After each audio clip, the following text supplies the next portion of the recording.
नमस्कार दोस्तों, मैं आज आपके सामने लेके आया हूं भारत के संविधान के भाग 1 के अंतर्गत आने वाले अनुच्छेदों की जानकारियां। मित्रों, आपको इस वीडियोस में बहुत सारी ऐसी जानकारियां मिलने वाली हैं जिसके माध्यम से आपको पता चलेगा कि भारत में नए राज्यों का प्रवेश कब हुआ, कैसे हुआ, क्या प्रक्रिया है और भारत का जो भूभाग है ना वो कितना सीमित रहेगा या कितना नहीं रहेगा। वो सारी जानकारियां मैं आपको आज इस वीडियो के माध्यम से बताने वाला हूं। आप इस वीडियो को पूरा देखिए, आपके मन के सारे डाउट दूर हो जाएंगे और ये क्वेश्चन कभी आपके दिमाग में किसी भी स्तर का एग्जाम हो आप इसको गलत नहीं करेंगे। मित्रों, भारत का जब संविधान लिखा गया था 26 नवंबर 1949 को, जिसको लागू 26 जनवरी 1950 को किया गया था, तब यह बात तय हो गई थी कि उस समय पर हमने कई देशी रियासतों से समझौते किए थे भारत के भूभाग में सम्मिलित होने के लिए। क्योंकि उससे पहले 18 जुलाई 1947 को जब अचानक से लॉर्ड लुई माउंटबेटन प्लान ने यह घोषणा की कि देशी रियासतें चाहे तो पाकिस्तान में जाएं चाहे वो भारत में जाएं, उन्हीं समझौतों के बाद संविधान ने भारत के आर्टिकल 1 से 4 तक भारत के संघ और उसके राज्य क्षेत्र का विवरण दिया। कौन कौन भारत के इस भूभाग में सम्मिलित होगा, कौन कौन नहीं होगा। सबसे पहले मैं डिस्कस करूंगा कि संविधान के अनुच्छेद 1 में क्या लिखा था। अनुच्छेद 1 में जो बात जानकारी दी थी ना, वो ये दी गई थी कि भारत यानी कि इंडिया, ये दो शब्दों को ध्यान से सुनना क्योंकि एग्जाम में पूछा जाता है कि संविधान में भारत को और अन्य किस नाम से बुलाया गया है। इंडिया, हिंदुस्तान या आर्यव्रत के नाम से नहीं। भारत या इंडिया राज्यों का एक संघ होगा, यानी कि राज्यों से मिलकर के ही ये संघ बनेगा। देखिए, राज्य क्षेत्र और संघ क्षेत्र में एक डिफरेंस होता है। मैं आपको जानकारी देता हूं क्या होता है। राज्य क्षेत्र के अंतर्गत भारत अगर बाहरी क्षेत्रों से सीमा कब्जा करता है और वो उसमें सम्मिलित करता है, वो उसका राज्य क्षेत्र हो जाता है। और संघ क्षेत्र वो होगा जो उस समय पर परिलक्षित है। और हम जब भारत के संविधान के अनुच्छेद 1 की बात कर रहे हैं, उसमें स्पष्ट तौर पर लिखा है भारत यानी कि इंडिया राज्यों का एक संघ होगा, यानी कि राज्यों से मिलकर ही केंद्र यानी संघ बनेगा। ये शब्द इस्तेमाल किया गया है। अमेरिका में अगर आप देखा जाए तो वहां पर राज्यों ने मिलकर के देश को बनाया है। तो राज्यों के पास अपनी नागरिकता है, अपनी अथॉरिटी है, उनके बीच एक समझौता है। भारत एक पूरा यूनाइट रहेगा, एकता में रहेगा और उसकी मेन अवशिष्ट शक्तियां केंद्र के अधीन रहेंगी, यानी कि मेन पावर केंद्र पर ही रहेगी। अब देखा जाए तो इसमें क्योंकि अनुच्छेद 1 तो बड़ा सरल था, अनुच्छेद 2 क्या कह रहा है हम उस पर गौर करते हैं। अनुच्छेद 2 उन राज्यों के भारत में प्रवेश की बात कर रहा है जो भारत में सम्मिलित ही नहीं है, यानी कि भारत अपने भूभाग के अतिरिक्त भी अन्य देशों के क्षेत्रों को अधिग्रहित कर सकता है। लेकिन क्या भारत अपने क्षेत्र को भी किसी विदेशी ताकत को दे सकता है, या सीमा का कोई विवाद होगा जैसा बेरुबाड़ी मामले में हुआ था। यही एक चर्चा का विषय है। अब हम आर्टिकल 2 की बात करें तो आर्टिकल 2 के अंतर्गत भारत में आप देखेंगे नए राज्यों के प्रवेश के ऊपर ये अनुच्छेद है, जिसमें आपने देखा कि गोवा भारत का हिस्सा नहीं था, वो पुर्तगालियों के कब्जे में था, जिसको हमने अधिग्रहित किया और अपने क्षेत्र में मिलाया। दमन और दीव की भी सेम यही कहानी थी। दादरा नगर हवेली और पुडुचेरी ये वो राज्य हैं जो पहले, और सिक्किम जो पहले भारतीय भूभाग में सम्मिलित नहीं थे, जो बाद में सम्मिलित हुए। तो ये आर्टिकल 2 के प्रोविजन के अंतर्गत ही भारत में सम्मिलित होते हैं। आर्टिकल 3 कहता है राज्यों की पुनर्निर्धारण सीमांकन, या मैं दूसरे शब्दों में कहूं तो अनुच्छेद 3 व्याख्या कर रहा है उन राज्यों के बारे में जो भारत की भीतरी सीमा में ही थे, उन्हीं में से परिवर्तित करके बनाए गए राज्य, जैसे उत्तराखंड, जैसे तेलंगाना, जैसे अन्य राज्य। तो यह अनुच्छेद 3 व्याख्या कर रहा है। अब ऐसे राज्य, उनका निर्माण कैसे होगा उस पर हम चर्चा कर लेते हैं। अनुच्छेद 3 के अंतर्गत आप भारत के भूभाग के सीमा यानी कि भूभाग के अंदर ही नए राज्यों का पुनर्गठन कर रहे हैं। तो क्या उस राज्य से परमिशन लेनी पड़ेगी? अगर केंद्र चाहती है, देखिए मेन सत्ता यहां पर केंद्र पर ही है, इसीलिए राज्यों का संघ कहा गया है। अगर केंद्र किसी नए राज्य का गठन करना चाहता है तो उसके लिए उसको राष्ट्रपति से अध्यादेश जारी करवाना होगा। Without the permission of president it is not possible. आपको पहले राष्ट्रपति से परमिशन लेनी होगी। राष्ट्रपति उसे उस विधानमंडल में भेजेगा, उस प्रस्ताव को, अध्यादेश को, और उनसे राय या उनका मत जानने की कोशिश करेगा। ऐसे में अगर राज्य का मत यह भी है कि वो अपने राज्य से दूसरा राज्य नहीं बनवाना चाहता,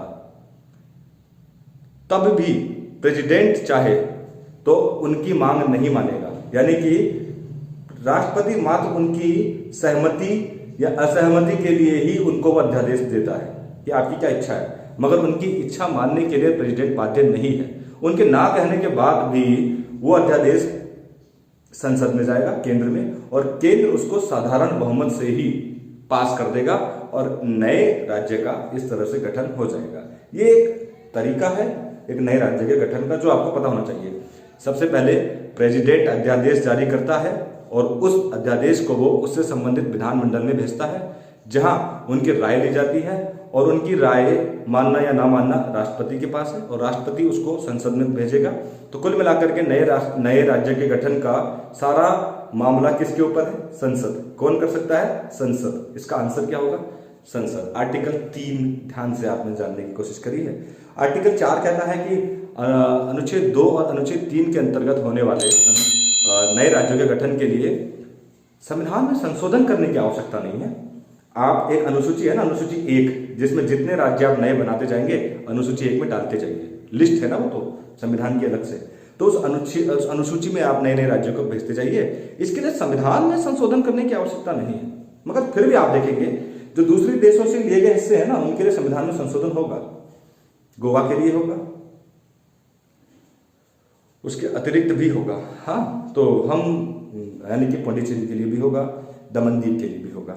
अब हम चर्चा करना चाहते हैं कि भारत में नए राज्यों का प्रवेश कैसे होगा। देखिए 1950 में देश आजाद हुआ, 1950 में हमारा संविधान लागू हुआ और 1948 में मद्रास प्रेसिडेंसी के लोगों ने शोर मचा दिया कि हम तेलुगु भाषी हैं और हमारा प्रशासन यहाँ यानी कि मद्रास में तमिल भाषा में चलता है। हमें वो पसंद नहीं है, हमारे लिए अलग राज्य दिया जाए ताकि हमारे पास जो राज्य सूची के विषय हैं उन पर हम काम कर सकें। एक अलग राज्य की मांग तेलुगु भाषियों ने की। उसमें एक वरिष्ठ कांग्रेसी नेता श्री राम लुलू की मृत्यु हो गई। करीब 54 दिन तक वो भूख हड़ताल पर बैठे थे। इतना दबाव था कि नए राज्य का गठन करना आवश्यक था।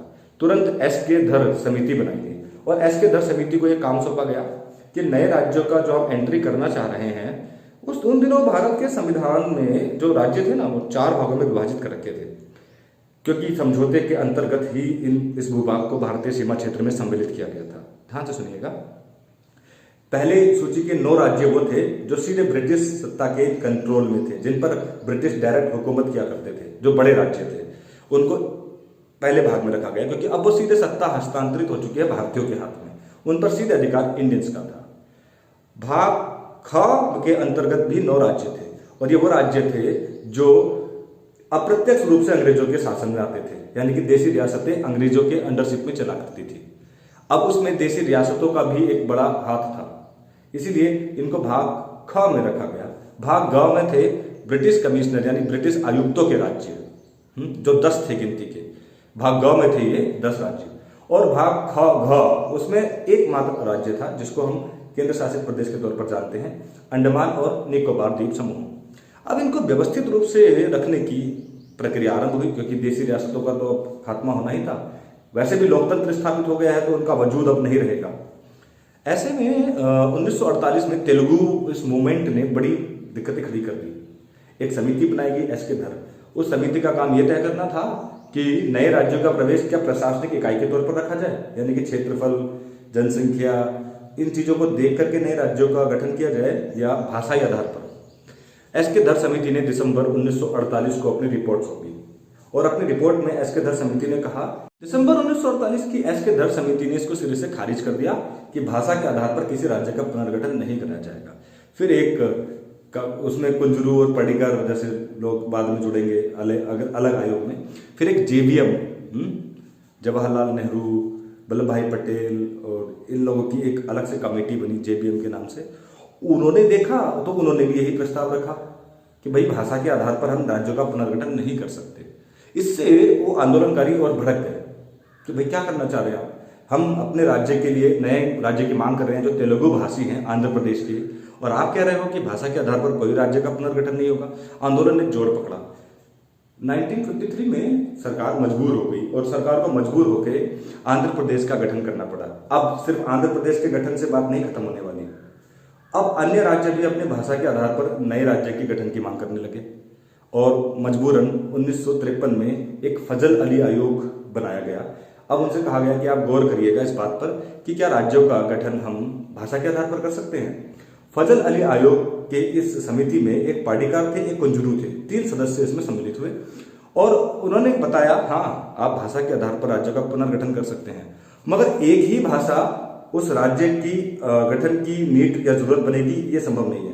उस राज्य के अंदर दूसरे भाषा के लोग भी रह सकते हैं, यानी भारत की एकता और अखंडता पर इसका कोई प्रभाव नहीं पड़ना चाहिए। मैं ऑलरेडी बता चुका हूं कि नए राज्यों के गठन में मात्र राज्य सरकारों से स्वीकृति या अस्वीकृति ली जाती है, बाध्य नहीं होते हैं, यानी कि सारा फैसला केंद्र ने करना होता है।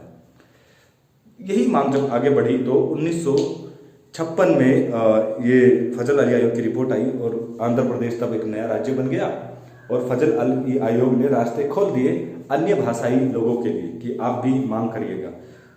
तो मांग करने में सबसे आगे रहे तब 1960 के दौरान मुंबई प्रेसिडेंसी के अंतर्गत 2 राज्य थे, जो आज 2 हैं, गुजरात और महाराष्ट्र।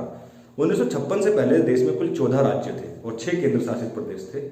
1960 में गुजराती बोलने वालों ने मुंबई प्रेसिडेंसी के अंदर फिर एक आंदोलन किया और कहा कि गुजरातियों के लिए अलग से गुजरात बनाया जाए। 1960 में 15वां राज्य बना भारत का गुजरात।